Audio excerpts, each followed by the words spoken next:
शक्ति भी उसे मिलनी चाहिए। Sir, right to recall is a mechanism that empowers the voters to de elect a neta representative before the tenure ends if he fails to discharge his or her duty. Sir, हम MP MLA चुनते हैं, उसके बाद अगर वो काम ना करे, अपने वादे भूल जाए, जनता से दूर हो जाए, तो 5 साल तक इंतजार करने के अलावा जनता के पास कोई ताकत नहीं है।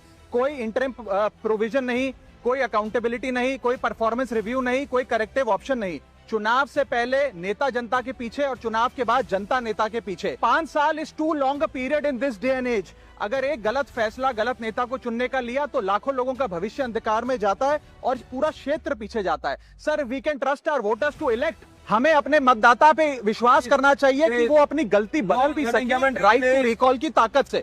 Sir, let me clarify that right to recall is not a weapon against politicians. It is an insurance policy for democracy. और भारत के संविधान में जब आप राष्ट्रपति को इंपीच कर सकते हैं टेन्योर के दौरान, उपराष्ट्रपति को हटाने का प्रावधान है, जजों को इंपीच करने के लिए प्रोसेस लेट डाउन है, यहां तक कि रूलिंग गवर्नमेंट के खिलाफ नो कॉन्फिडेंस मोशन लाकर आप सरकार बर्खास्त कर सकते हैं। तो एमपी एमएलए अगर आपका नॉन परफॉर्मिंग है तो उसको हटाने के लिए क्यों नहीं राइट टू रिकॉल मतदाता को देना चाहिए।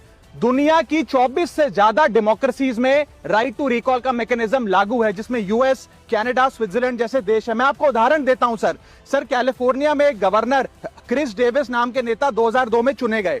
उनके कार्यकाल में मैसिव पावर कट हुए, एनर्जी क्राइसिस हुआ, बजट की मिसमैनेजमेंट और गन शूटिंग की वारदातें हुई। उसके चलते 1.3 मिलियन कंस्टिट्यूएंट्स ने एक पिटीशन साइन करके दी कि इन्हें रिकॉल किया जाए। वहां के चुनाव आयोग ने रिकॉल वोट कराया 7 अक्टूबर 2003 को और 55% मतदाताओं ने वोट किया कि इस नेता को बर्खास्त किया जाए।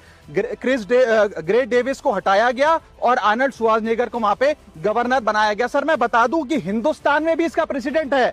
कर्नाटक, मध्य प्रदेश, महाराष्ट्र और राजस्थान में रिकॉल मैकेनिज्म ग्राम पंचायत के स्तर पे लागू है और ग्राम सभा के लोग मतदाता वोट करके उन्हें वापस बुला सकते हैं। सर, लेकिन इसका मिसयूज ना हो इसलिए हमें सेफगार्ड्स भी बनाने पड़ेंगे। एक थ्रेशोल्ड रखना चाहिए कि 35 से 40% मतदाता अगर साइन कर दें तभी राइट टू रिकॉल वोट करवाया जाए।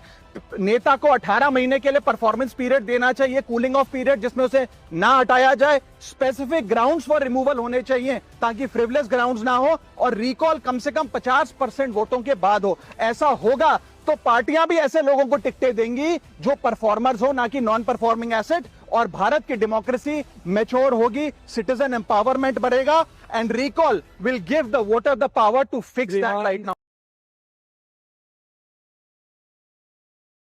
शक्ति भी उसे मिलनी चाहिए। Sir, right to recall is a mechanism that empowers the voters to D